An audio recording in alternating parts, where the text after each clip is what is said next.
Hello everyone, I'm back with another video. Hey, in this video, we are going to discuss how to install Samsung browser on Windows 11. So with that being said, let's get started.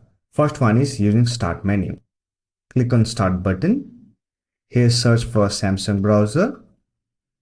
Right click on it, then click on Install. There is also another method.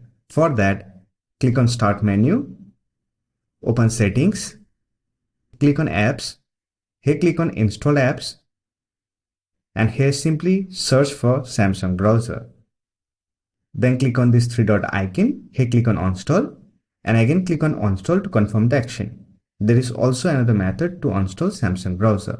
For that, we are going to use Control Panel.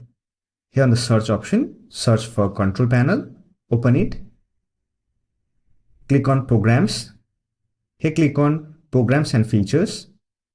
And here you'll find list of programs that are installed on your Windows 11. Here simply look for Samsung browser, select it, right click on it, then click on Install and here you will get Install Samsung browser window.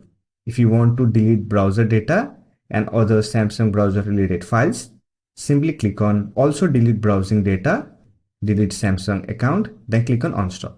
So that's for this video. Hope this video was helpful to you. If you found this video helpful, give it a like and subscribe to the channel for more videos like this. Bye for now. See you next video.